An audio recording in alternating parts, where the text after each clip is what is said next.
श्री वल्लभ सदन मुंबई के द्वारा समायोजित 12वीं श्रीमद् भागवत संगोष्ठी में आप सभी का स्वागत है।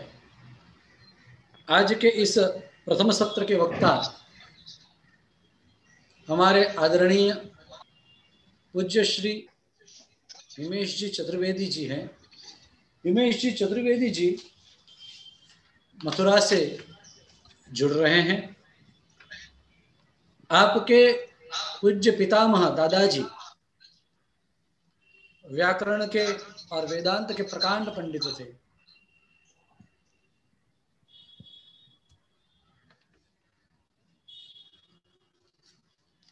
आपके दादाजी, जिनका नाम मथुरा में वाराणसी में भी बड़े आदर से लिया जाता था, ऐसे प्रकांड विद्वान पूज्य पितामह चरण, इसी परंपरा में आपके पिताजी वे भी अच्छे विद्वान और परम पूज्य ब्रह्मलीन श्री डंगरे जी महाराज के शिष्य रहा करते थे।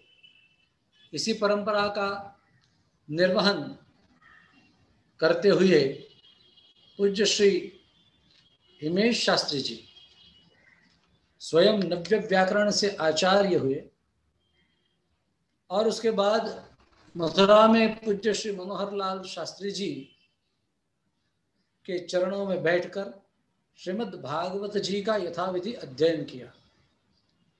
आप श्रीमद् भागवत जी के,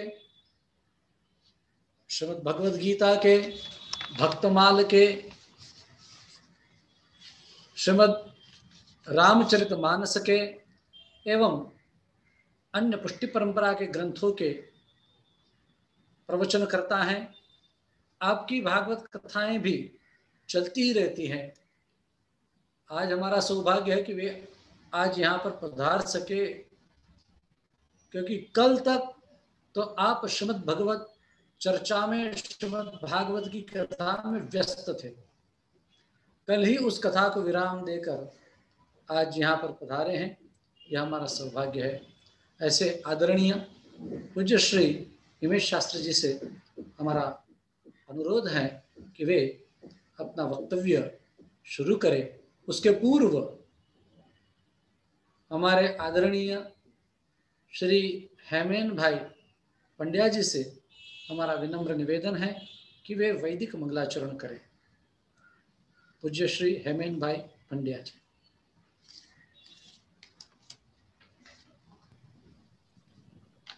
हरे ओम आनो भद्राः क्रधवो जन्तु विश्वतो दब्दासो अपहरितास उद्भिदः देवानो जथा सदमितभेदे असन्नपरायुवो रक्षितारो दिवे दिवे विश्वानि देव सवितर्दुरितानि परासुव दद्भद्रन्तन्न आसुव।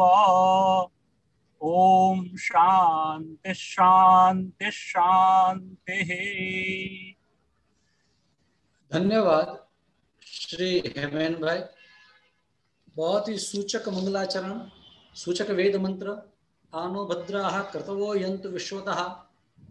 हर दिशा से हमें अच्छे विचार प्राप्त हो और विश्वानि देव सवितर्दुरितानि परासुव, हमारे दुरित सब दूर हो और यद भद्रम, जो भी कल्याणकारी हो तो हमें प्राप्त हो। इस प्रकार के सूचक वैदिक मंगलाचरण से आपने इस कार्यक्रम का प्रारंभ करवाया है।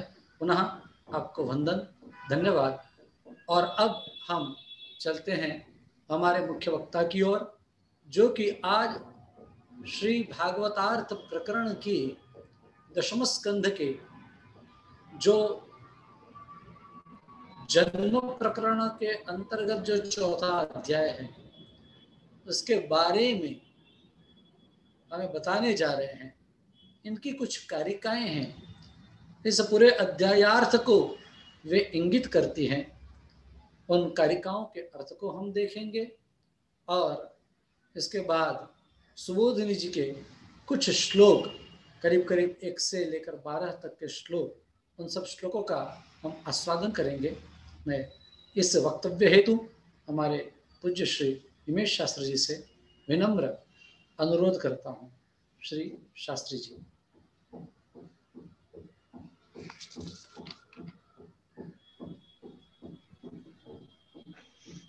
नमः श्री कृष्ण पादाब्ज तलकुंकुम पंकयोः रुचे यदरुणं सश्वन् मामकं हृदयाम्बुजम् नमामि श्रीमदाचार्य चरणाब्जरजांस्यहम् लाभाभिलाषमात्रेण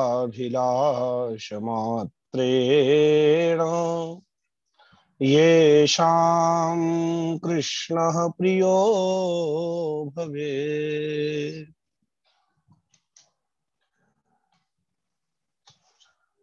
बड़े सौभाग्य का समय है। प्रतिवर्ष की भांति हम सभी लोग इस श्रीमद् भागवत संगोष्ठी में, जो कि वल्लभ सदन के द्वारा मुंबई में आयोजित की जाती है, उसमें आज विज्ञान के माध्यम से जुड़ रहे हैं। वास्तव में मनुष्य जीवन की धन्यता इसी में है कि जब भी समय मिले हम भागवत चरित्रों का श्रवण मनन आदि के द्वारा लाभ प्राप्त करते रहें। विगत 4 दिनों से क्रम चल रहा था, पर मैं श्रीमद् भागवत की रस चर्चा में व्यस्त था, इसलिए इसका लाभ नहीं ले पाया। लेकिन निश्चित ही जब भी समय मिलेगा पिछले 4 दिन की चर्चा का मैं श्रवण अवश्य करूंगा। आपके द्वारा मेरे को जो विषय दिया गया है, अधिक समय अन्य चर्चाओं में व्यतीत न करते हुए हम उस विषय पर चर्चा करें। श्रीमद् भागवत के 10वें स्कंध के 4थे अध्याय का क्रम मुझे प्रदान किया गया है, जिसकी 37 से लेकर और 40 तक, 39 तक 3.5 कारिकाओं में श्री वल्लभ श्री निबंध में कह रहे हैं। पहले हम उनका सामान्य पाठ कर लें। चतुर्धा नट भावोपि देवक्या मायया तथा पुनः कंस भयेनापि वसुदेवेन च स्थितिः कर्मणो हेतु सिद्ध्यर्थम शेषोत्र विनिरूप्यते अन्यथा नटलीलैव कंसाद दुःखम निवारयेत् तावदेवात्र नाट्यम ही यावल्लीलां न बाधते अतो नाट्यस्य संकोचो नाट्याध्याये निरूपितः एवं चतुर्भिरध्यायैः नटवत् प्राकृतो भवत्। चौथे अध्याय के इस जन्म प्रकरण के इस चौथे अध्याय में 4 प्रकार से नट भाव का दर्शन कराया गया है। 4 प्रकार से, वह 4 प्रकार का नट भाव किस प्रकार से दिखाया गया है, श्री महाप्रभु कहते हैं, पहली नटवत जो चेष्टा है वह देवकी जी में दिखाई गई है। देवकी जी के द्वारा जो की गई चेष्टा है वह पहला नट भाव है। दूसरा, माया के द्वारा किया गया नट भाव यहां दिखाया गया है।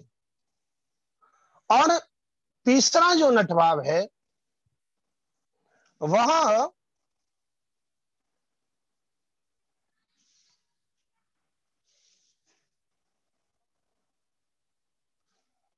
पुनः कंस भये नापी वसुदेवेन च स्थिति।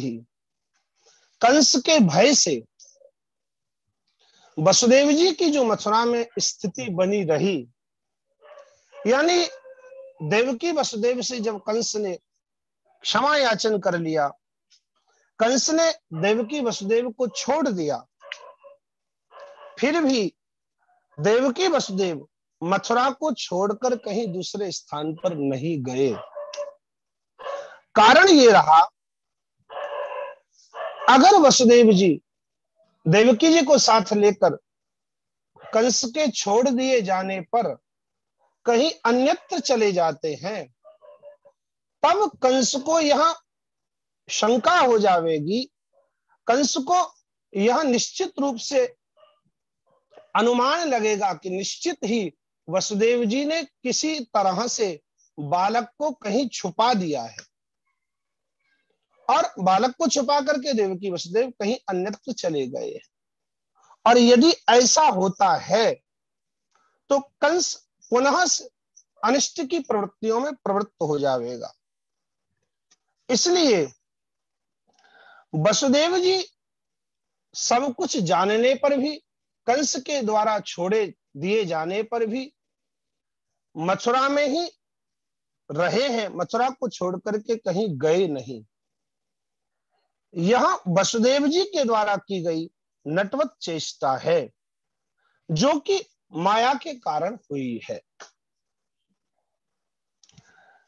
पहले कारिका का भाव यह है। द्वितीय कारिका की ओर हम आगे बढ़ें। आचार्य कहते हैं, कर्मणो हेतु सिद्ध्यर्थम शेषोत्र विनिरूप्यते अन्यथा नटलीलैव कंसाद दुखम निवारयेत।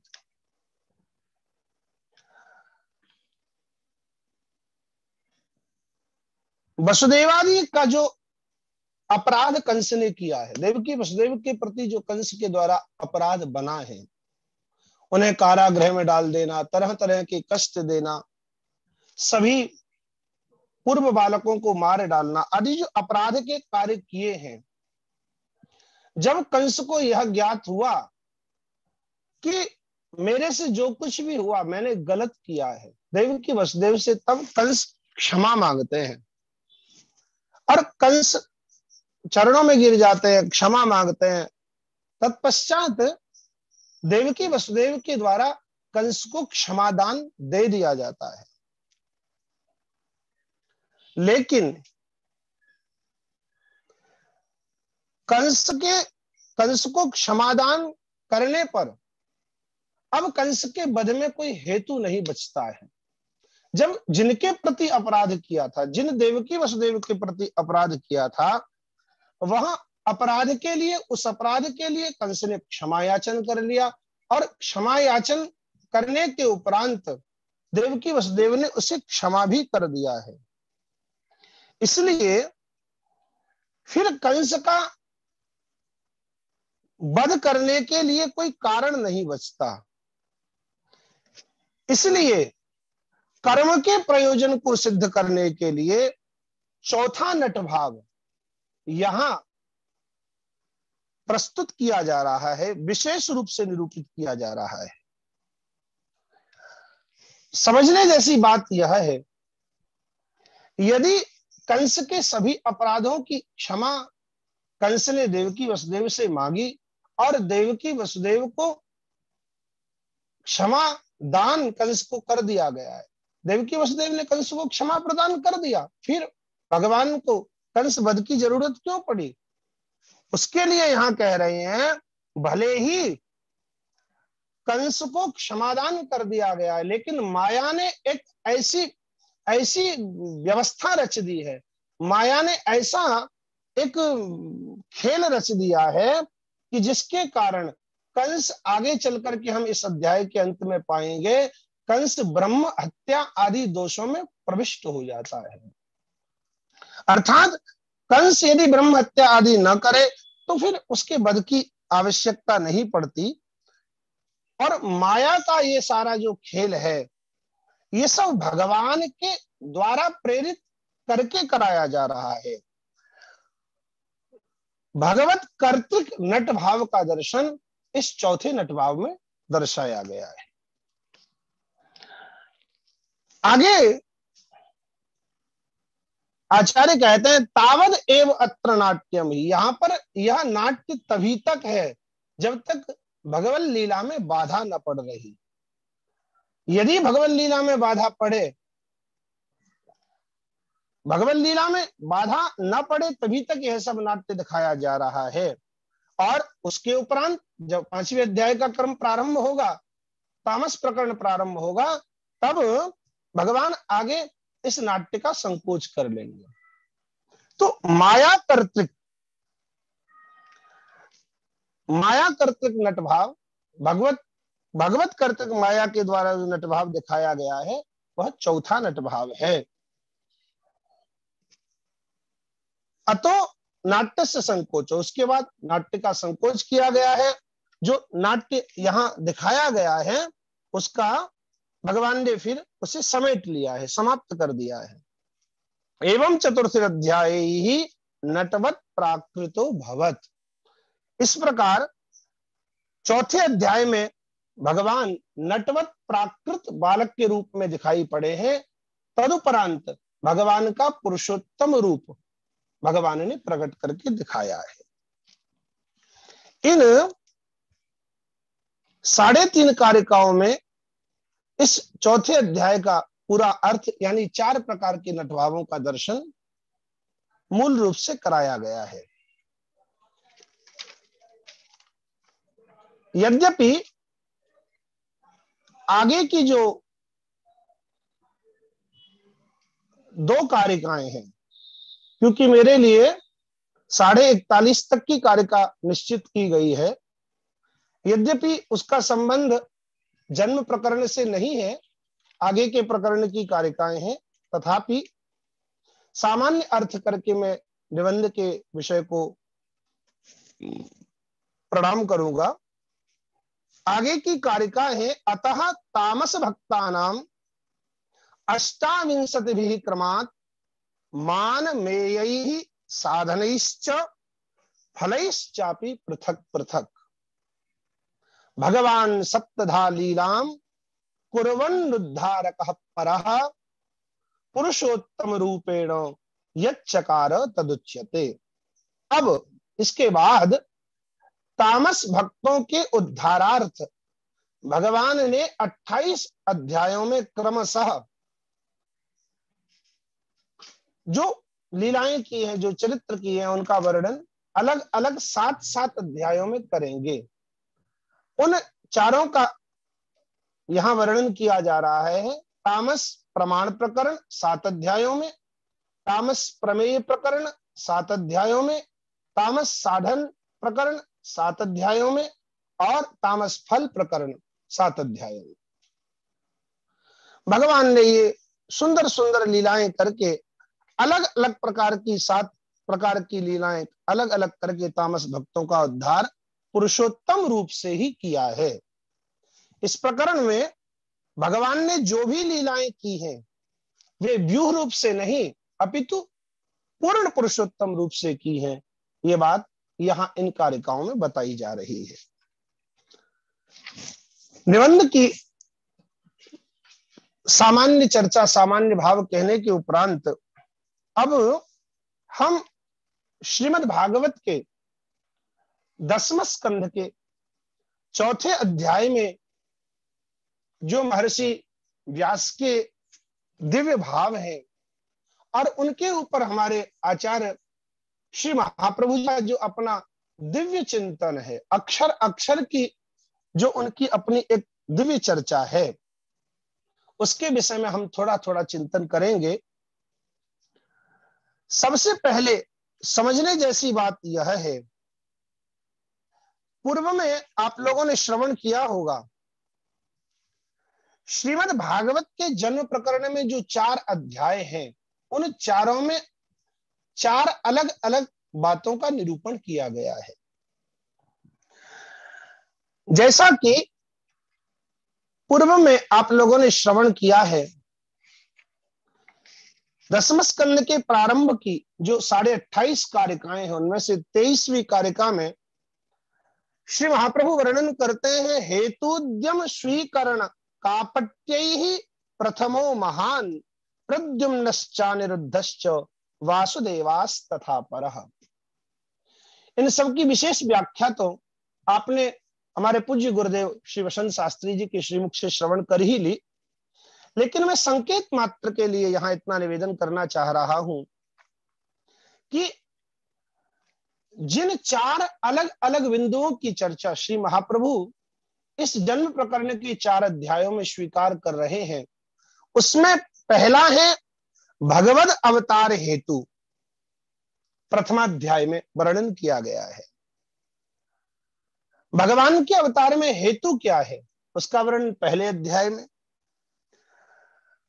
अवतार के लिए भगवान का उद्यम, वह दूसरे अध्याय का भाव है, और रूपांतर स्वीकरण ये तीसरे अध्याय का भाव है।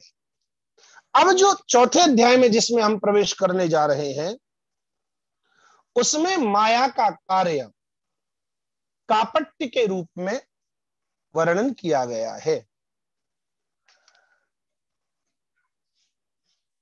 इस माया के कार्य को वर्णन करने के लिए आचार्य श्री सुबोधिनी में 4 कारिकाओं को इस अध्याय के प्रारंभ में वर्णन कर रहे हैं।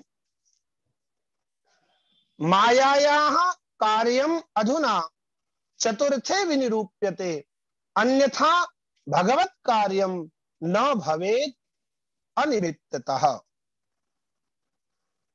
ज्ञापने दुख सुखदे ततोपि ज्ञापने तथा कंसस्य सहभृत्यस्य धर्मवादो न चान्यथा। तामस प्रभु के राज्ये कृतो धर्मस्तु तद्गतः, अतः पूर्वस्य नाशौ वै कर्तव्यम तामसाश्चते। ब्राह्मणा अपि तद्देशे स्वभावात् तामसा मताः, कालस्तथा विधो यस्मात् पश्चात् जातस्तु सात्विकः। श्रीमद् भागवत के चौथे अध्याय के हम श्लोक क्रम का प्रारंभ करें।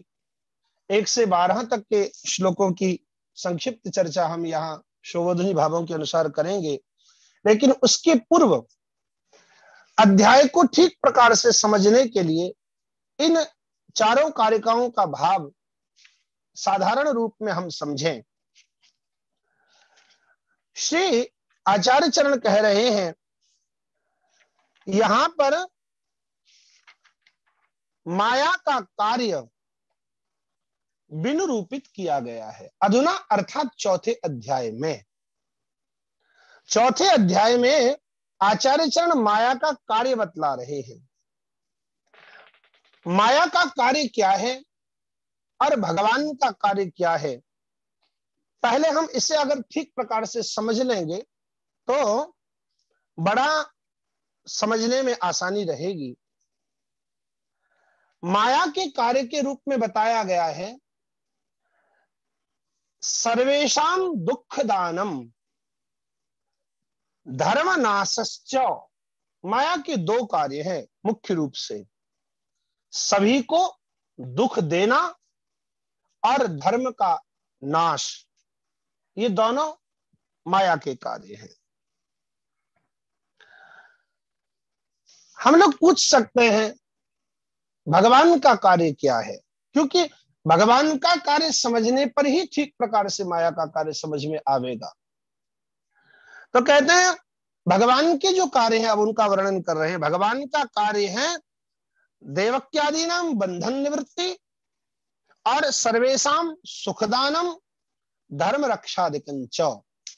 भगवान के 3 कार्य मुख्य रूप से यहां बतलाए जा रहे हैं। एक, देवकी वसुदेव आदि जो बंधन में पड़े हुए हैं, उनकी उस बंधन से मुक्ति, सभी को सुख देना और धर्म की रक्षा करना।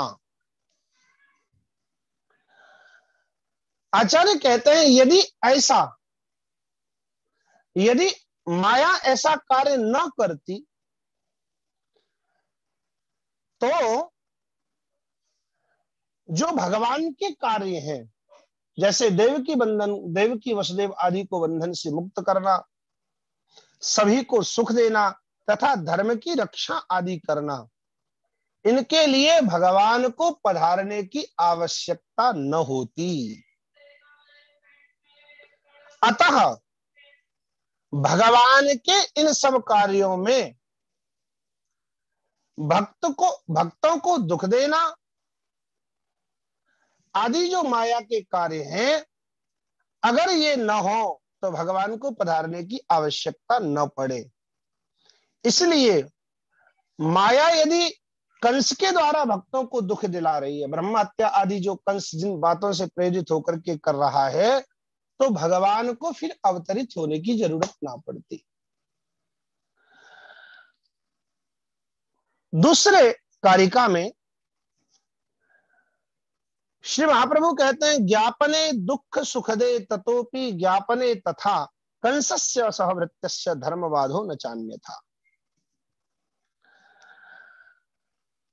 अध्याय की चर्चा में जब हम प्रवेश करेंगे तो पाएंगे माया ने सबसे पहले देवकी वसुदेव को पुनः बंधन में डाल दिया और उसके बाद रुदन प्रारंभ किया। माया के द्वारा किया गया रुदन दो बातों को सूचित कर रहा है। ज्ञापने, यह जो शब्द है यह प्रथमा विभक्ति का द्विवचनांत है, जो कि दो बातों को विनिरूपित कर रहा है। यानी माया स्वयं का पहले यह ज्ञापन करना चाहती है कि मैं उत्पन्न हो गई हूं। अगर माया रुदन न करती तो गृहपालों को, द्वारपालों को ये कैसे मालूम पड़ता कि बालक का जन्म हो चुका है, पहली बात। और दूसरी बात,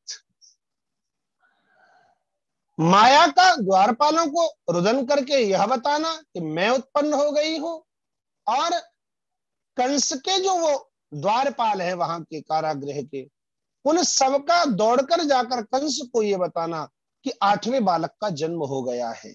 ये दोनों बात पहले ज्ञापने शब्द से बतलाई जा रही है। अब ये जो बताना है, यह जो ज्ञापन है, यह सुख भी दे रहा है और दुख भी दे रहा है। मन में जिज्ञासा यह होती है कि किसको सुख और किसको दुख। तो यहां कहते हैं कि माया कृतेन रोदनेन स्वज्ञापनम, अपना ज्ञान दिया और गृहपालों के द्वारा बालक के जन्म की सूचना दी गई। इन दोनों ज्ञापनों से वसुदेवादि को तो दुख की प्राप्ति हुई है और कंस को सुख की प्राप्ति हुई है। वसुदेवादि को इसलिए दुख हुआ कि अब यह 8वीं जो कन्या हम यहाँ रखे हुए हैं उसको भी कंस आकर के नष्ट करेगा, इसलिए दुख का कारण बन रहा है वसुदेवादि के लिए। और कंस जिस 8वें की प्रतीक्षा वर्षों से कर रहा है वह 8वां आ गया, इसलिए कंस के लिए यह सुख देने वाला हुआ। तत्पश्चात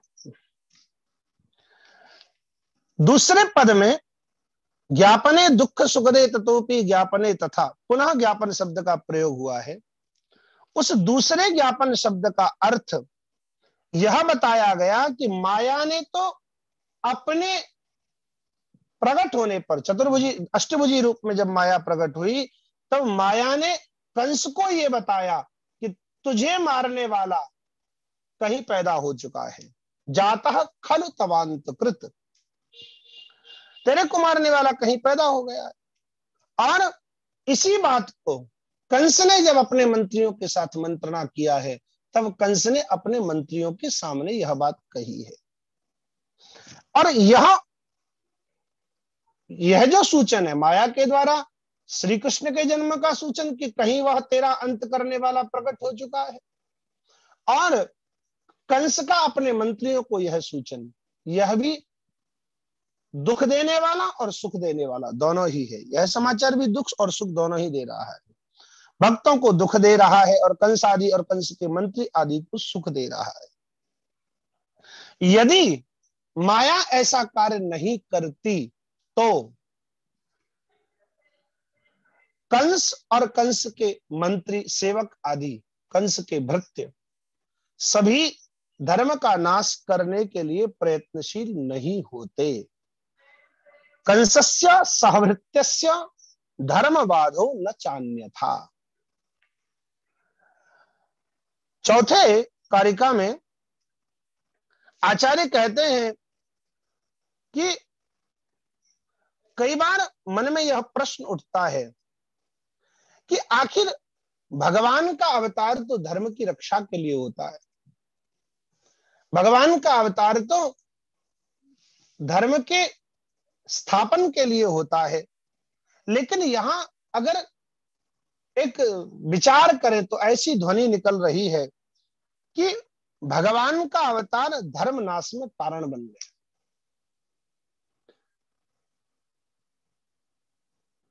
कंस अधर्म और तेजी से करने लगा, उसके निवारण के लिए, उस शंका के निवारण के लिए आचार्य चरण कहते हैं तामस प्रभु के राज्य कृतो धर्मस्तु तदगतः। भैया यहां जो कंस है वह तामस वृत्ति का राजा है, तामसी कार्यों में कंस की प्रवृत्ति बहुत अधिक रहती है। और ऐसा भी हम लोग बड़ों से सुनते हैं, यथा राजा तथा प्रजा, जैसा राजा होता है प्रजा भी वैसी ही होती है। तो जैसा तामस प्रवृत्ति का कंस है ऐसी ही प्रवृत्ति के पशु आदि हैं, और उन पशु आदि के संयोग से जो यज्ञ आदि धर्म वहां होते हैं वो सब भी तामसी ही हैं। इसके कारण तामस का विनाश, तामसी धर्मों का विनाश करना भगवान के लिए अति आवश्यक था। चौथी कारिका में ब्राह्मणा अपि तद्देशे स्वभावात् तामसा मताः कालस तथा विधो यस्मात् पश्चात जातस्तु सात्विकः। सारी शंकाओं का निरसन आचार्य कर देते हैं कि कंस तामसी वृत्ति का है, उनके यहाँ रहने वाले पशु भी तामसी प्रवृत्ति के हैं, उनके द्वारा होने वाला यज्ञ भी तामसी प्रवृत्ति का है, और इतना ही नहीं धर्म संपादन में मुख्य अंगभूत जो ब्राह्मण है वह भी सब तामसी प्रवृत्ति के ही हो गए हैं। अतः वह समय भी कालः तथा विदः, वह समय भी तामसी है। इसलिए कंस के द्वारा निवृत्ति कराने के बाद भगवान ने पुनः जो धर्म स्थापित किया वह धर्म भी सात्विक है, वह प्रजा भी सात्विक है, वह ब्राह्मण भी सात्विक है, और वह पशु आदि सभी सात्विक है। सात्विकता की स्थापना भगवान के द्वारा हुई, तामस धर्म का विनाश और सात्विक धर्म की प्रतिष्ठापना यह भगवान के द्वारा यहाँ किया गया है। अब चर्चा करें हम मूल श्लोकों की। श्रीमद् भागवत के चौथे अध्याय का ये पहला श्लोक है। बहिरन्तः पुरद्वारः सर्वाः पूर्ववदावृताः ततो बालध्वनिं श्रुत्वा गृहपालाः समुत्थिता। जैसे ही पूर्वाध्याय में हम लोग श्रवण कर चुके हैं, गोकुल में श्री ठाकुर जी को पधरा करके वहां से नंद बाबा के घर में जन्म हुई कन्या को, योगमाया को, श्री वसुदेव जी अपने साथ मथुरा ले आए। और जैसे ही योगमाया मथुरा में आई है, माया ने अपना कार्य करना प्रारंभ कर दिया है। माया का जो कार्य है ना वह भगवान के कार्य से बिल्कुल विपरीत है। भगवान का कार्य है समस्त आवरणों को हटा देना, बंधनों से जीवात्मा को मुक्त करना। और हम पाते हैं जब भगवान पधारे हैं कारागृह में देवकी वसुदेव के सन्मुख, तब देवकी वसुदेव जी बंधन मुक्त हो गए हैं, लेकिन जैसे ही माया आई है, माया ने अपना कार्य भगवान से विपरीत किया। माया ने तुरंत आकर के वसुदेव देवकी आदि को सभी को पुनः बंधन में डाल दिया। माया का कार्य है धर्म का नाश करना, जीवों को बंधन में डालना और आवरण को पैदा कर देना। इसलिए माया के आते ही बहिरंतःपुरद्वारः सर्वाः पूर्ववत् आवृताः। जैसे ही माया आई है, माया के आते ही मथुरा नगरी के समस्त बाहरी द्वार और भीतर के यदि कारागृह के, अथवा तो जिस घर में देवकी वसुदेव को बिल्कुल कैद कर रखा है, उस भवन के सभी दरवाजे पहले की तरह पूर्ववत पहले की तरह आवृत अर्थात बंद हो गए। यदि माया ऐसा कार्य न करती तो श्री महाप्रभु कहते हैं वैलक्षण्ये रक्षकाणाम ज्ञान संभवाज ज्ञानम भवेद इति। यदि ऐसा न होता तो, यदि द्वार आदि बंद न होते, वसुदेव जी बंधन में न पड़ते, तब क्या होता? बोले द्वारपालों को यह संशय हो जाता, द्वारपालों को यह शंका हो जाती कि निश्चित ही वसुदेव जी ने कुछ न कुछ गड़बड़ करके बालक को कहीं छुपा दिया है, इसलिए किसी को किसी प्रकार का कोई ज्ञान न हो, इसलिए पहले की तरह माया ने सब कुछ स्थिति पैदा कर दी है। भगवान के प्राकट्य के बाद भगवत वाणी का श्रवण करके, भगवान का साक्षात करके देवकी वसुदेव आदि के हृदय में जो भय था वह भय भी समाप्त हो गया। लेकिन माया के रुदन करते ही ततो बालक ध्वनिं श्रुत्वा गृहपालाः समुत्थिताः। बालक ध्वनि अर्थात बालक के रुदन को सुनते ही, योग माया के रुदन को सुनते ही गृहपाल यानी जो वहां के रक्षक आदि थे वो सब जाग गए हैं और पुनः जिस भय को भगवान के प्राकट्य ने वसुदेव जी और देवकी के हृदय से समाप्त कर दिया था, माया ने प्रकट होते ही अपने रुदन से देवकी वसुदेव आदि के हृदय में पुनः भय का संचार कर दिया है।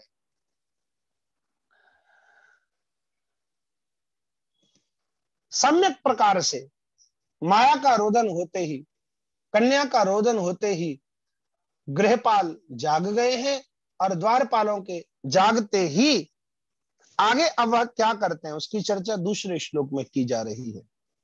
तेतु तूर्णम उपव्रज्य देवक्या गर्भ जन्म तत् आचक्षुर भोजराजाय यदद विघ्न प्रतीक्षते।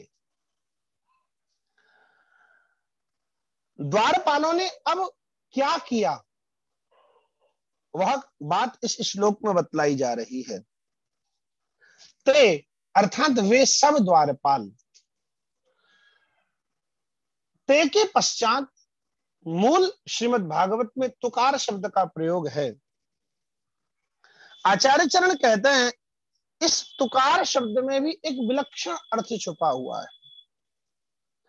विलक्षणता इस तुकार में यह है कि जैसे ही द्वारपालों को यह बात मालूम पड़ी कि बालक का जन्म हो गया है, बालक रो रहा है, तुरंत देवकी वसुदेव आदि ने उन सेवकों को, द्वारपालों को बहुत प्रार्थना किया है कि तुम कंस को जाकर के ये समाचार मत दो।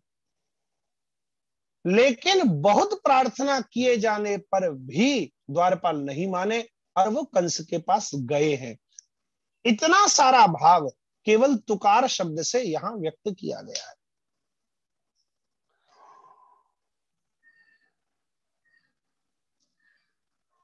तत्पश्चात द्वारपाल शीघ्रता से गए हैं कंस के पास में। तूर्णम उपव्रज्य, तुर्ण शब्द के द्वारा यह बताया जा रहा है कि उन्होंने बीच में अन्य कोई कार्य नहीं किया, सीधे समाचार देने के लिए राजा के पास पहुंच गए।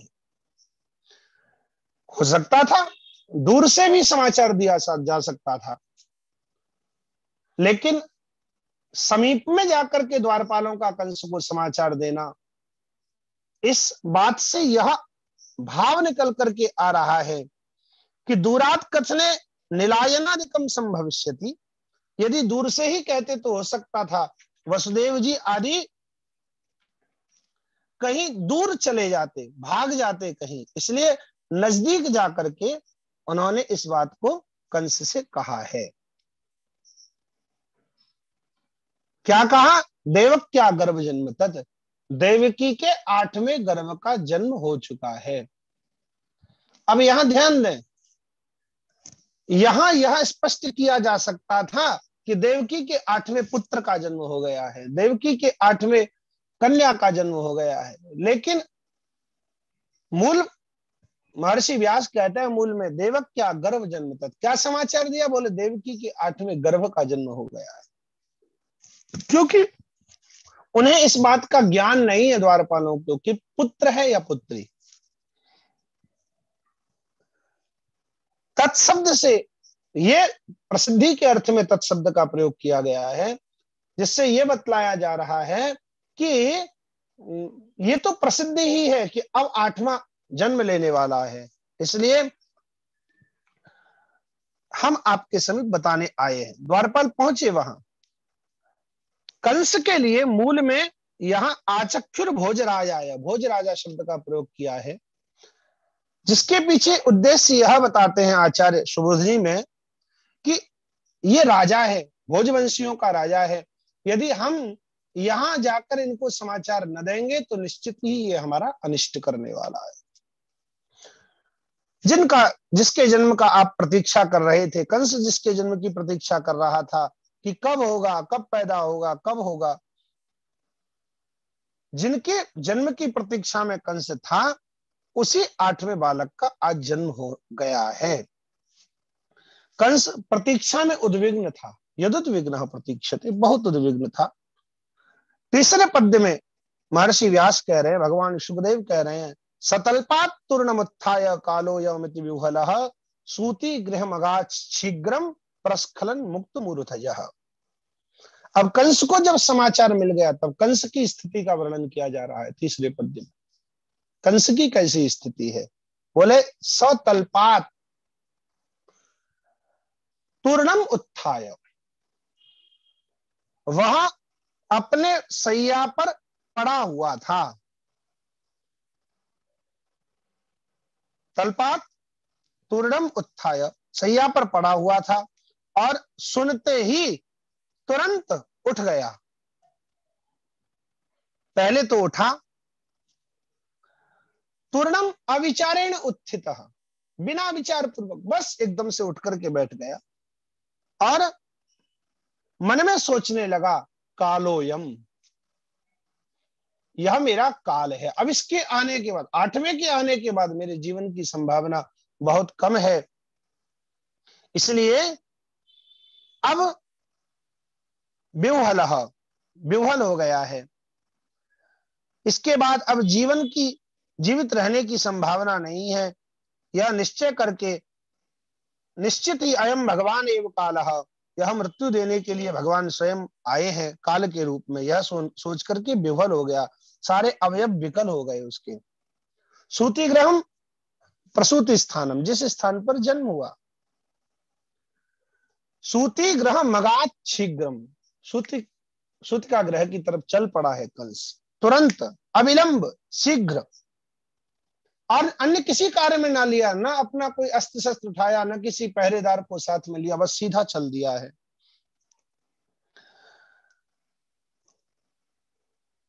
ऐसी स्थिति कंस की हो रही है। सब जानने के बाद भी कंस रास्ते जानता, ऐसा नहीं है कि रास्तों का ज्ञान कंस को नहीं है, लेकिन विह्वलता के कारण आज रास्तों का अनुसंधान नहीं हो पा रहा है।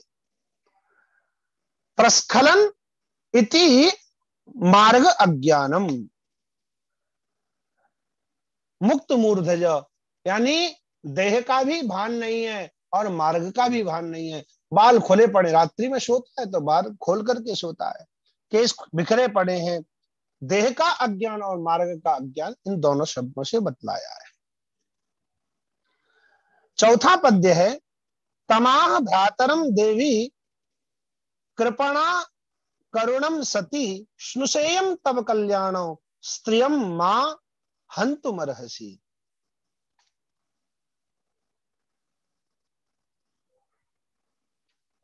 इस चौथे श्लोक की व्याख्या से पहले आचार्य चरण श्री सुबोधिनी में फिर से एक कारिका का प्रयोग करते हैं, फिर से एक कारिका का निर्देश करते हैं। त्वदीया कन्यका चेयम अतो मह्यम प्रदीयताम भगिनी दान पात्रम ही हेतु कार्य फलैस्त्रिभिः। अरे भैया कंस, ये आपकी कन्या ही है। कई लोग प्रश्न कर सकते हैं, महाराज ये कंस की कन्या कैसे हो सकती है? देवकी जी का उद्देश्य है, भविष्य में यदि कभी तुम्हारे पुत्र के साथ इस कन्या का विवाह हो गया तो पुत्र वधू होने के कारण भी यह तुम्हारी कन्या की तरह ही होगी। अतो मह्यम प्रदीयताम, इसलिए आप मुझे इसे दे ही दीजिए। और मैं इसलिए मांग रही हूं क्योंकि आपसे दान लेने का अधिकार मुझे है। भगिनी दान पात्रम ही, मैं आपकी भगिनी हूं, मैं आपकी बहन हूं और बहन को दान लेने का अधिकार होता है, इसलिए मैं आपसे मांग रही हूं।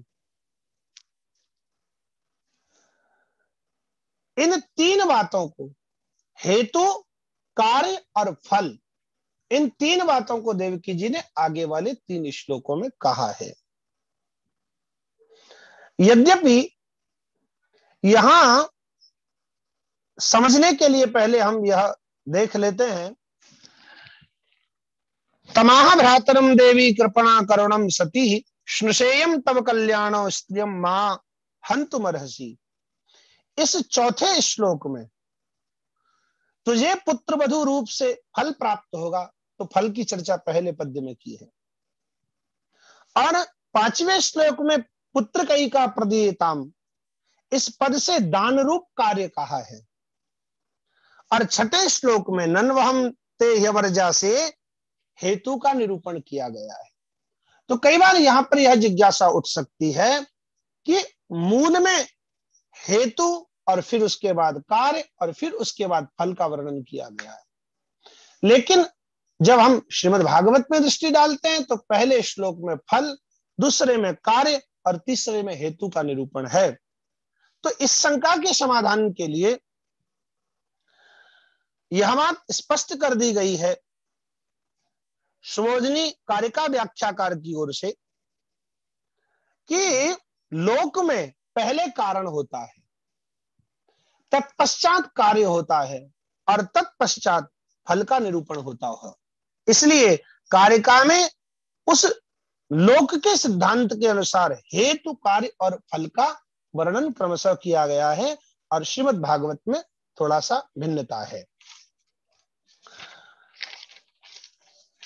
चौथा पद्य प्रारंभ हो रहा है। भगवान व्यास कह रहे हैं, तमाह भ्रातरम देवी कृपणा करुणम सती स्नुषेयम तब कल्याणो स्त्रियम मां हंतुमर्हसि। इस पद्य में यह बतलाया जा रहा है अब कि कंस ने वहां जाकर क्या किया और देवकी ने कंस से क्या कहा, यह बात बतलाई जा रही है। सर्वप्रथम कंस के प्रति देवकी क्या कह रही है, इसका विचार करते हुए आचार्य कहते हैं कि देवकी के लिए यहां देवकी शब्द का प्रयोग किया गया है। देवकी देवी रूपा है, देव रूपा है और देवताओं में सात्विकता, सत्वगुण की स्थिति सहज होती है। सत्वगुण जो है वह ज्ञान पैदा करने वाला होता है। देवकी में सत्वगुण अधिक है। देवकी में सत्व अधिक होने के कारण ज्ञान भी है, और जहां ज्ञान होता है वहां वैराग्य निश्चित रूप से होता है। लेकिन यहां यदि हम देखेंगे तो देवकी कंस से प्रार्थना करती हुई दिखलाई पड़ रही है कि इस कन्या को छोड़ दो।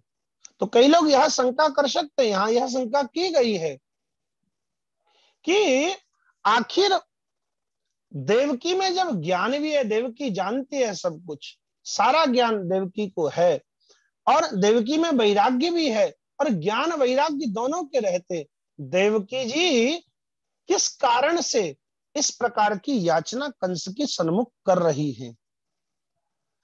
उसके लिए बड़ा प्यारा समाधान दिया है कि भले ही देवकी में ज्ञान है, भले ही देवकी जी में वैराग्य है, लेकिन ज्ञान युक्त होने पर भी उनका अपना स्त्री स्वभाव है।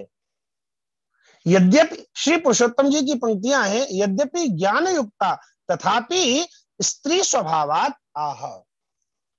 स्त्री का एक अपना स्वभाव होता है, और उस स्त्री का एक स्वभाव है, और स्त्री स्वभाव के कारण देवकी कंस के सामने इस प्रकार की याचना कर रही है।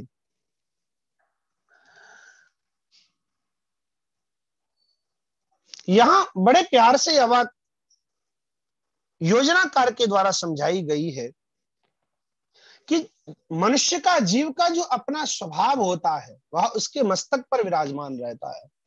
योजनाकार कहते हैं स्वभावो मूर्धनि वर्तते, स्वभाव जो है व्यक्ति के सर पर विराजमान रहता है। इसलिए देवकी जी याचना कर रही हैं। दूसरी बात, यहां ऐसा प्रतीत होता है कि देवकी असत्य बोल रही है, यह मेरी कन्या है।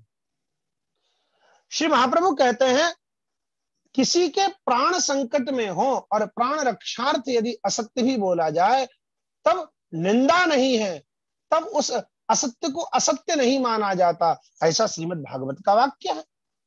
श्रीमद् भागवत के 8वें स्कंद के 19वें अध्याय में 43वें श्लोक में भगवान व्यास कह रहे हैं, स्त्रीषु नर्म विवाहे च वृत्यर्थे प्राण संकटे गो ब्राह्मणार्थे हिंसायाम नानृतम शाजुगुप्सितम।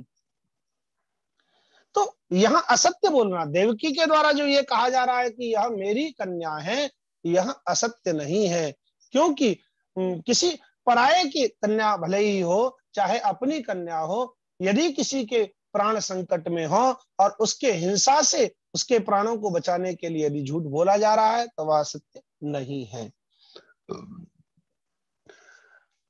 इसी पद्य में श्री देवकी जी के लिए कृपण शब्द का प्रयोग किया गया है। कृपण वह होता है जिसे यह ज्ञान नहीं होता किससे मांगना है और किससे नहीं मांगना। अत्यंत दीन होकर करुणों की तरह देवकी जी कंस से कन्या की याचना कर रही हैं, कन्या के प्राणों की याचना कर रही हैं। तीसरी बात देवकी जी के लिए इस पद्य में जो कही गई है, तमाह भ्रातरम देवी कृपणा करुणम सती। देवकी के लिए यहां सती शब्द का प्रयोग किया गया है। सती शब्द के ऊपर आचार्य चरणों ने बड़ी सुंदर चर्चा किया है। कहते हैं यदि क्षत्रिय के लिए यद्यपि याचना करना उचित नहीं है, क्षत्रिय तो सदा देता है, याचना करना क्षत्रिय के लिए ठीक नहीं है, तथापि देवकी कंस के सामने याचना कर रही है क्योंकि वे जानती हैं ये जो काल है यह याचना का काल है। अयम याचनस्य काला इति, ये काल ही याचना का है। यदि मैं याचना कर रही हूं और इस समय सर्वात्मा भगवान जो सबके अंदर विराजमान है, ऐसे भगवान यदि कंस के हृदय में ये प्रेरणा कर दें कि इस कन्या को छोड़ दो, तो निश्चित रूप से कन्या के प्राण भी बच जाएंगे और कंस इस इतने बड़े अनिष्ट से बच जाएगा। देखो ये भी एक बड़ी विशेषता है देवकी की, क्योंकि जिसके अंदर सत्व गुण विशेष है, जिसके अंदर सत्व विशेष है, ऐसे पुरुषों की अभिलाषा रहती है कि संसार में अनिष्ट किसी का न हो। वो सबका हित चाहते हैं। यदि किसी से कहीं कोई भूल हो भी रही है, कोई गलती कर भी रहा है, तो सत्वान पुरुष चाहते हैं इसे क्षमादान कर दो, किसी तरह ये अनिष्ट से बच जाए। तो देवकी कंस का हित चाहती है। यदि भगवान कंस को सन्मति प्रेरित कर देंगे, सन्मति प्रदान कर देंगे, तो निश्चित ही कंस इस कन्या को छोड़ देगा और फिर कंस का अनिष्ट नहीं होगा और कन्या का रक्षण भी हो जाएगा। ये सती शब्द का एक भाव श्री महाप्रभु जी ने, श्री सुबोधनी जी ने कहा है। दूसरे भाव का वर्णन करते हुए आचार्य चरण कहते हैं, देवकी इसलिए कंस से याचना कर रही है क्योंकि देवकी पतिव्रता है, और सती स्त्री, पतिव्रता स्त्री सदा यह चाहती है कि मेरे पति का सदा इष्ट हो, संसार में कोई मेरे पति के ऊपर दोषारोपण ना करे। और यदि आज मैं कंस को कन्या मारने से रोकती नहीं हूं, कन्या का वध करने से नहीं रोकती, तो निश्चित समझें लोग समाज में यह कहेंगे कि अपने बालक को तो सुरक्षित पहुंचा दिया, अपने बालक को तो सुरक्षा प्रदान कर दी, लेकिन ये कन्या अपनी नहीं थी ना, दूसरे की कन्या थी, इसलिए देवकी वसुदेव ने इस कन्या को बचाने का प्रयत्न न किया। वसुदेव जी पर समाज उंगली न उठावे, वसुदेव जी के ऊपर समाज दोषारोपण न करे, इसलिए बार बार याचना कर रही है कि इस कन्या को छोड़ दो, इस कन्या को छोड़ दो। निश्चित रूप से देवकी ने वसुदेव जी के ऊपर दोष न लगे, इस उद्देश्य से बार बार कन्या के याचना के लिए प्रयत्न किया है। आगे पद्य आता है, श्नुसेयम तव कल्याणो। कहते हैं समाज में ऐसी भी व्यवस्था है, श्नुषा एयम, कि मामा के कन्या के साथ भी विवाह का पक्ष शास्त्रों में मिलता है, और बुआ की लड़की से भी विवाह का पक्ष शास्त्रों में मिलता है। जैसे कि भगवान श्री कृष्ण का विवाह मित्रविंदा के साथ में होता है। यदि कंस और कंस के पुत्र के साथ देवकी के कन्या का विवाह हो जाए तब तो यह स्नुषा होगी, लेकिन अभी तक की स्थिति ऐसी है कि कंस के यहां कोई पुत्र नहीं है। अब यहां यह शंका उठती है, यदि जब कंस के यहां कोई पुत्र ही ना होगा, तब यह कन्या उसकी पुत्र वधू कैसे बनेगी, स्नुषा कैसे बनेगी? तब उसके लिए यहाँ कल्याण शब्द का प्रयोग किया गया। देवकी कहते हैं तुम्हारा निश्चित कल्याण हो, अभी तुम सामर्थ्यवान हो, तुम्हारे यहाँ निश्चित रूप से पुत्र का जन्म हो सकता है। और यदि ऐसा नहीं है, चलो माना एक पल के लिए यह भी सोच ले कि यह तुम्हारी स्नुषा नहीं बनेगी, तब भी स्त्री का वध करना किसी शास्त्र में शुभ नहीं माना गया है। स्त्रियम हंतुमारहसि। देवकी जी कहते हैं है भैया कंस, मैंने तुम्हारे मुंह से ही यह बात सुनी है, स्त्रियाः स्वसु गुरुमत्या वधोयम यशः श्रियम हंत्यनु कालम आयु। स्त्री का वध करने वाले की ये समस्त चीजें नष्ट हो जाती है। इसलिए भले ही तुम्हारी कन्या है चाहे नहीं है, तुम्हारी पुत्र वधू बनी है चाहे नहीं बनी, बनेगी या ना बनेगी, लेकिन यह सामान्य स्त्री तो है, और इस बात को तुम भी स्वीकारते हो। अन्यथा अहमेव कथम नहता। श्री महाप्रभु श्री सुबोधनी में कहते हैं, देवकी जी कहती है यदि ऐसा नहीं है तब फिर तुमने मेरे को जीवित क्यों छोड़ दिया? इसलिए इस कन्या को भी जीवित छोड़ दो। श्नुषेयम तव कल्याण स्त्रियम माम हंतुमर्हसि। आगे के श्लोक में कार्य का निरूपण कर रहे हैं। बहवो हिंसिता भ्रातः शिशवः पावकोपमाः त्वया दैव सृष्टेन पुत्रकैका प्रदीयताम्। यदि कंस ये बात कहे देवकी से कि 8वां तो निश्चित रूप से वध के योग्य था, फिर तुम मुझे इसे मारने से क्यों रोकती हो। उसके उत्तर में देवकी जी अपनी बात कह रही हैं, बहवो हिंसिता भ्राता, तुमने तो मेरे पहले से बहुत से पुत्रों को मार दिया है। यद्यपि एक पुत्र के मारने की बात थी कि 8वें पुत्र को मैं जीवित नहीं छोड़ूंगा, लेकिन तुमने मेरे बहुत से पुत्रों को मार दिया। भ्राता भाई संबोधन इसलिए कर रही है कि शायद इसके मन में स्नेह जाग जाए और यह दया करके इस कन्या को छोड़ दे।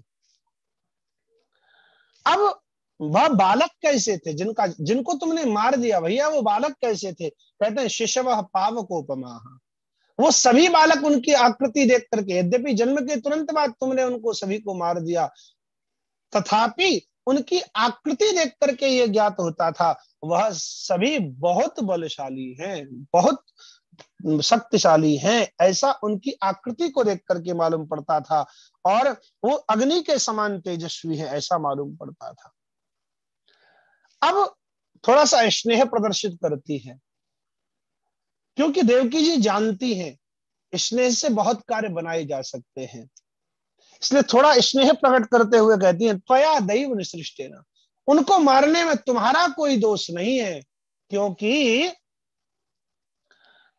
तुम्हारा दोष इसलिए नहीं है क्योंकि दैव की प्रेरणा ही तुम्हें ऐसी थी, तुमने जो कुछ भी किया वह दैव की प्रेरणा से प्रेरित होकर के ही किया था। तस्य दोषाभावम आह त्वया दैव निसृष्टेन इति। एक बात यहाँ आचार्य यह भी कहते हैं, जिसके प्रति हमारा स्नेह होता है ना, हम उनके दोषों का कथन नहीं करते। अनुरक्तो गुणान ब्रूत इति वाक्यात दैवेन भगवत इच्छया प्रेरितेन भवता पुत्रा हता। दैव की इच्छा से ही तुमने मेरे सभी पुत्रों को मारा, उन पुत्रों को मारने में तुम्हारा कोई दोष नहीं था। जिसमें अनुरक्ति होती है, जिसमें स्नेह होता है, भाई तो है कि देवकी के प्रति कंस का और कंस के प्रति देवकी का प्रेम तो बहुत था ही, इसलिए अपने जिसमें अनुरक्ति होती है, जिसमें प्रेम होता है, जिसमें स्नेह होता है, उसके गुणों का वर्णन ही किया जाता है। इसलिए ये जो है ये वध के योग्य नहीं है ये कन्या। आगे कहते हैं पुत्र कई का प्रदीयताम, ये जो है ना यह बिना भाइयों वाली मेरी एकमात्र पुत्री है। अभ्रातृमती इति इमाम कन्याम, भाई है नहीं क्योंकि तुमने इसके सभी भाइयों को मार डाला है, और यह एकमात्र अंतिम कन्या है मेरी, इसलिए यदि तुमने इसको जीवित छोड़ दिया तो निश्चित ही मैं जब इसका विवाह करूंगी तब पुत्र का धर्म का आश्रय लेते हुए इसके गर्भ से जो पहला पुत्र होगा उसको मैं स्वीकार कर लूंगी और मैं पुत्रवती कहलाऊंगी, ऐसी मेरे मन में इच्छा है। और इसलिए तुम इस कन्या को मुझे प्रदान कर दीजिए। पुत्री एका प्रदीयताम, दीयताम न कहकर प्रदीयताम शब्द कह रहे हैं। मानव देव की ये कहना चाहती है भैया आज भी इसका वध मत करो और जीवन में कभी इस कन्या का वध नहीं कीजिएगा।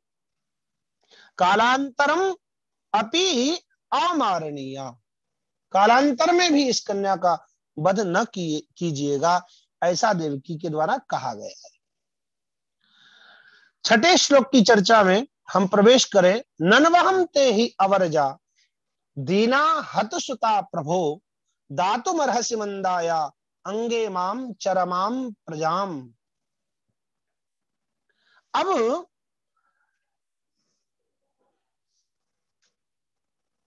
आचार्य कहते हैं इस कन्या को तुम मुझे दे ही दो। कंस के प्रति जो यह बात अवश्य दान अवश्य देने की जो बात कही जा रही है वह इसलिए कही जा रही है कि अवश्यम दान एवं फलम, यहां सबसे पहले ननु शब्द का प्रयोग किया गया है। ननु शब्द का प्रयोग ज्यादातर शंका के प्रस्तुतिकरण में किया जाता है। कई बार टीका का वाचन जब हम किसी का करते हैं तब वहां भी इस तरह की शब्दों का प्रयोग ननुकार के प्रारंभ से किया जाता है। जहां किसी प्रकार की कोई शंका उठती है वहां पर ननु शब्द का प्रयोग करते हैं, पर यहां ननु शब्द का प्रयोग शंका के अर्थ में नहीं अपितु युक्ति के अर्थ में किया गया है। ननु इति संबोधनम युक्ति ग्रहणार्थम, युक्ति के अर्थ में यहां ननु शब्द का प्रयोग किया जा रहा है।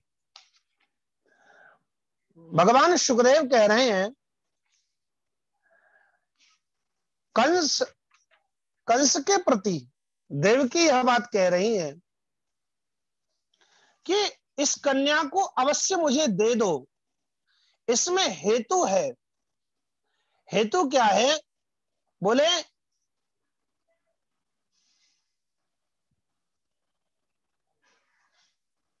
मैं आपकी छोटी बहन हूं।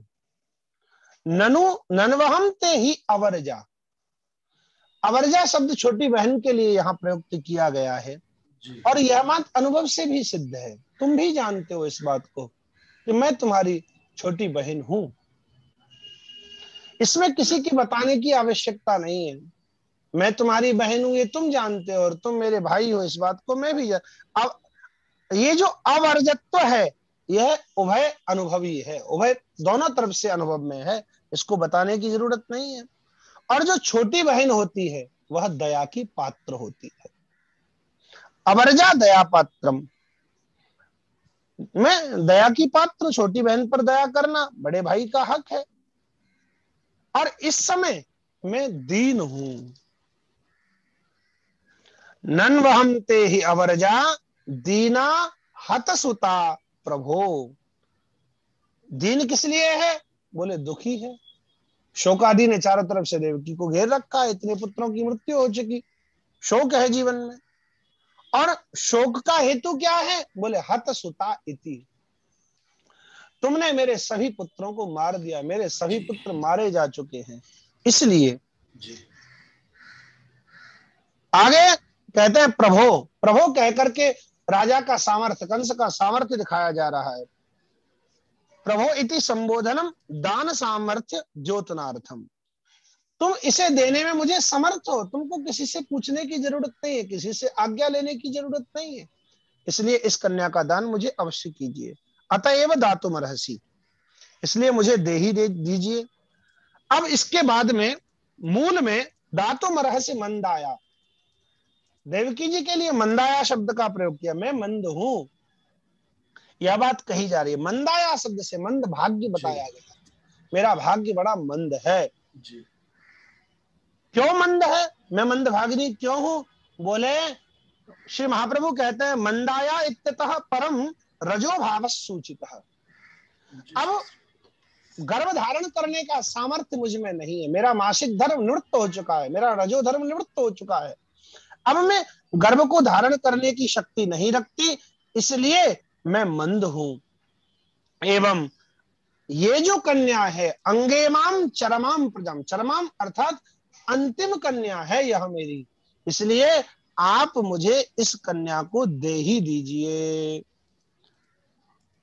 श्री महाप्रभु कहते हैं आप कंस को, देवकी ये कह रही है कि ऐसा ना सोचें आप, कंस ये भी कह सकता है इसी कन्या से क्या लेना देना, मैं तुझे दूसरी कन्या दे दूंगी। अन्याम कन्यात्वेन न देयम इयमेव देयम, यह बताने के लिए इसी ही कन्या को मुझे दो, यह बताने के लिए यह अंगेमाम चरमाम प्रजाम यह बात कही गई है।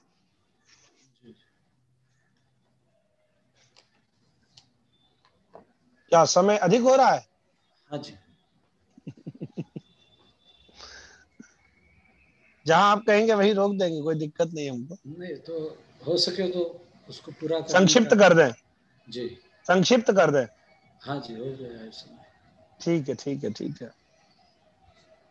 सातवां पद्य जो कह रहे हैं उपगह्यात्मजाम एवं रुदंत्या दीन दीनवत याचितस्ताम विनिर्भट्य हस्तादाचिच्छदे खलहा। आचार्य कहते हैं कि देवकी के इतना कहने पर भी कंस ने उस कन्या को छोड़ा नहीं है। विलाप कर रही है देवकी जी, रो रही है, लेकिन फिर भी जबरदस्ती कठोर होकर के अवहेलना पूर्वक, देवकी की अवहेलना पूर्वक कंस ने देवकी जी के हाथ से इस कन्या को छीन लिया है, खींच लिया है।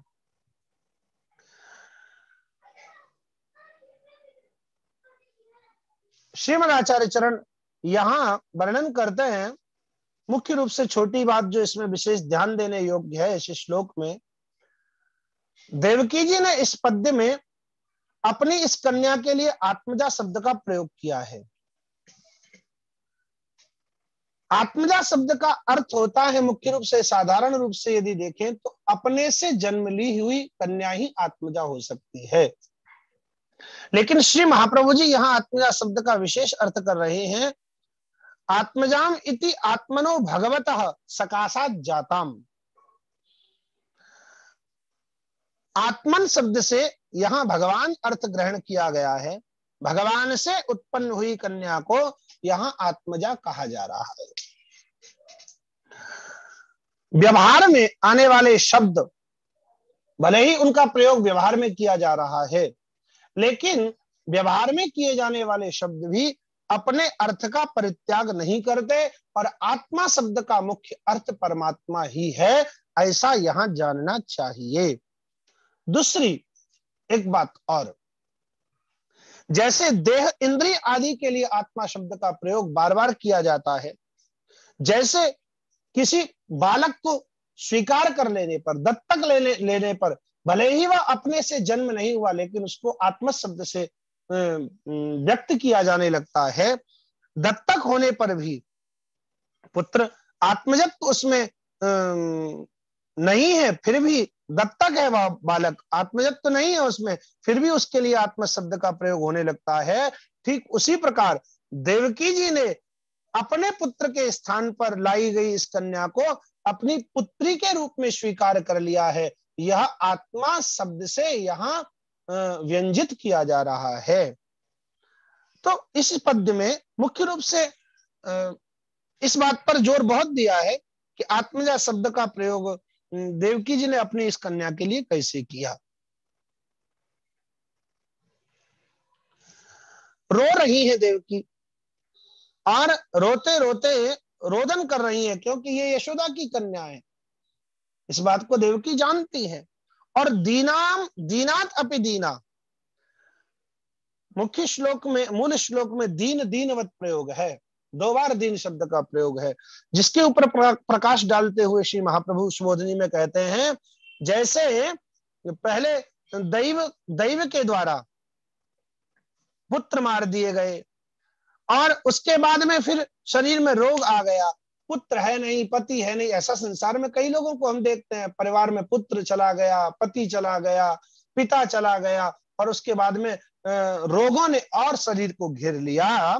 ठीक उसी प्रकार दीन दीना कह करके देवकी यह व्यक्त करना चाहती हैं कि मेरे पुत्र का नाश तो हो ही चुका, सभी पुत्रों को तुमने मार दिया और मेरे पुत्रों को तो मार ही दिया है, लेकिन यह तो दूसरे की लाई हुई कन्या है और इस कन्या को भी यदि आप मार देंगे तो मैं कैसे देख पाऊंगी।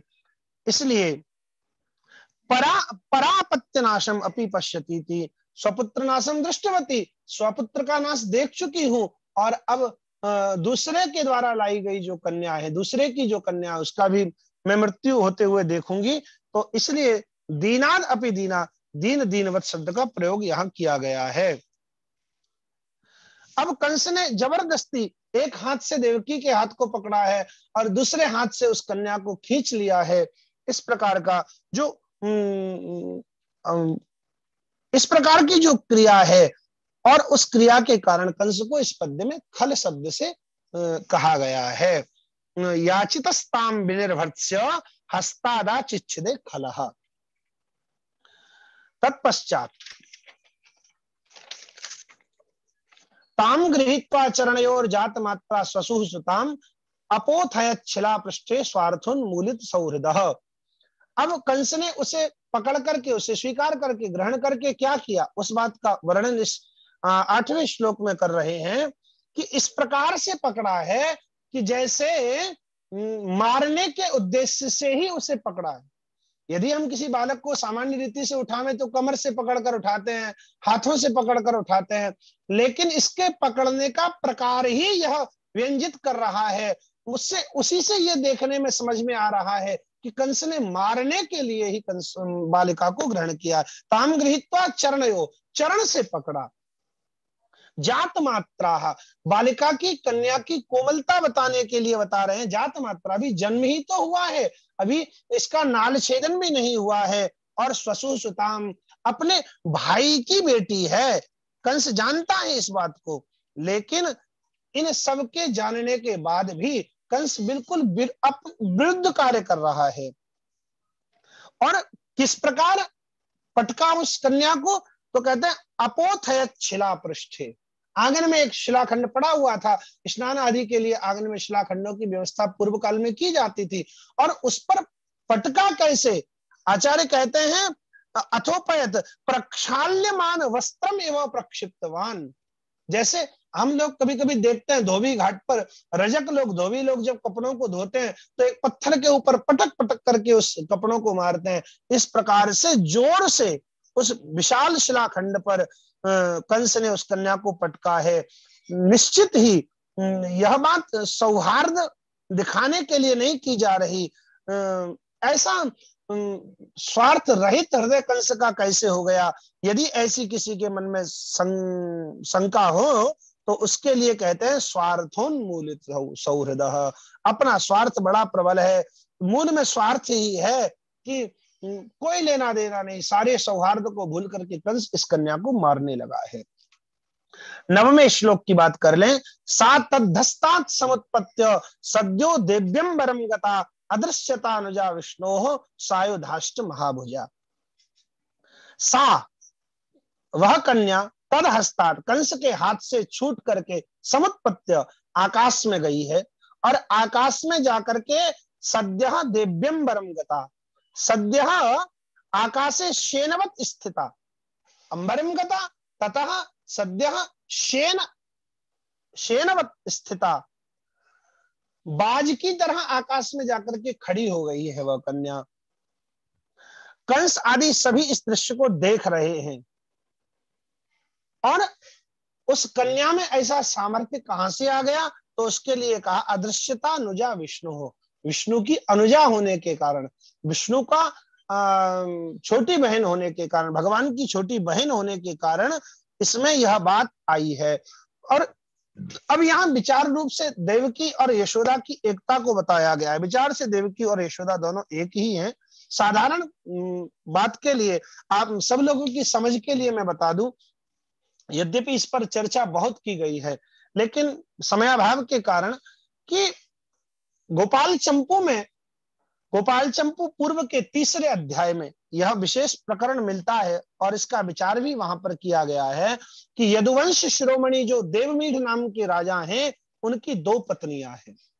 एक क्षत्रिय वंश की पत्नी है और एक वैश्य वंश की पत्नी है। तो क्षत्रिय वंश की पत्नी से, क्षत्रिय वंश की रानी से शूरसेन का जन्म हुआ है, और शूरसेन के पुत्र हैं श्री वसुदेव जी। ऐसे ही दूसरी जो वैश्य वंश की कन्या है, वैश्य वंश की पुत्री है, पत्नी है, उसके यहाँ पर्जन्य नाम के पुत्र हुए, और पर्जन्य के यहाँ नंद आदि का जन्म हुआ है।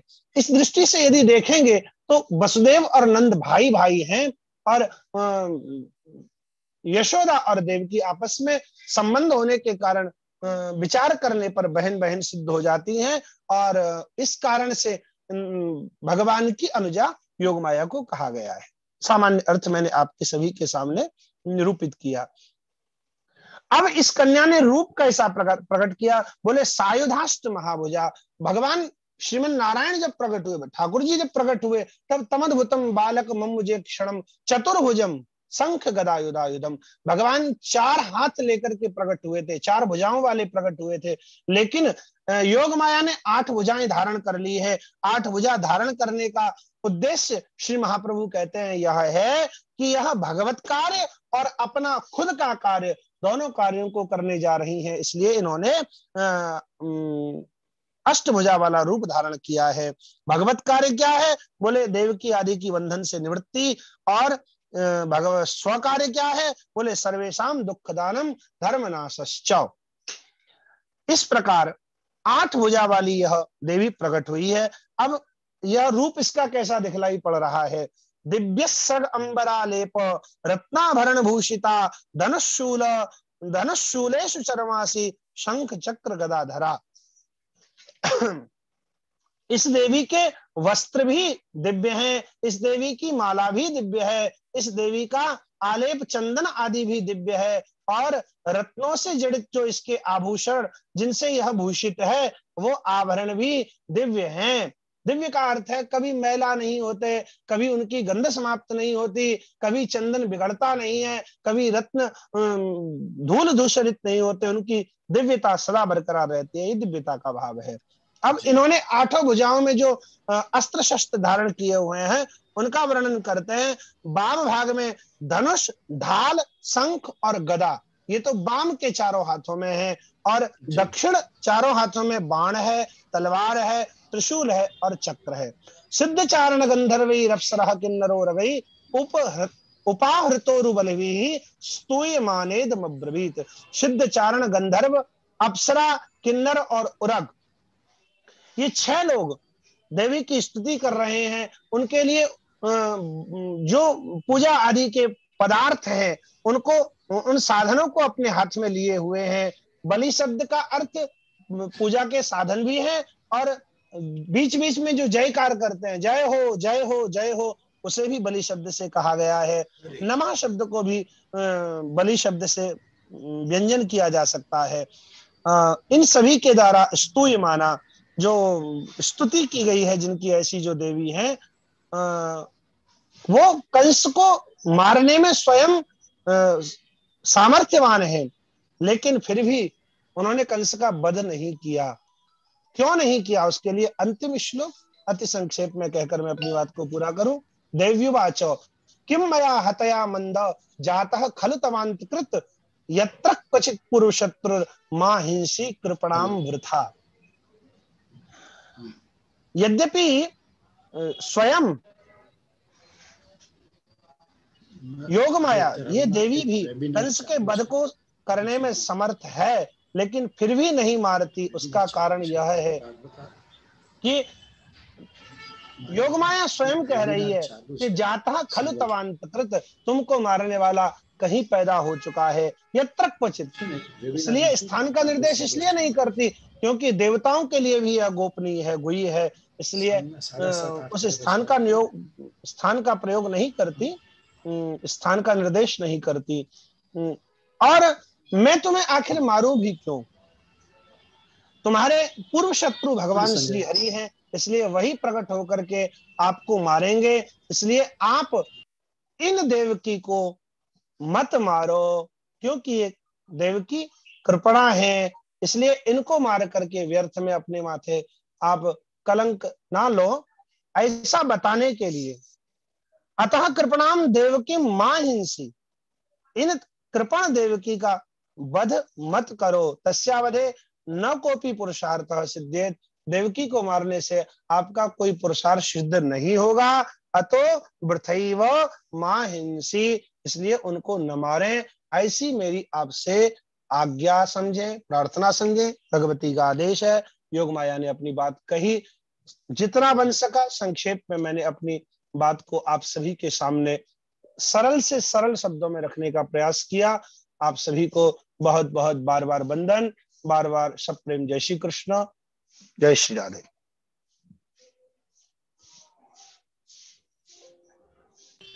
जय हो श्री हिमेश जी, आपने बहुत ही विस्तार के साथ और एक भी बिंदु को छोड़े बिना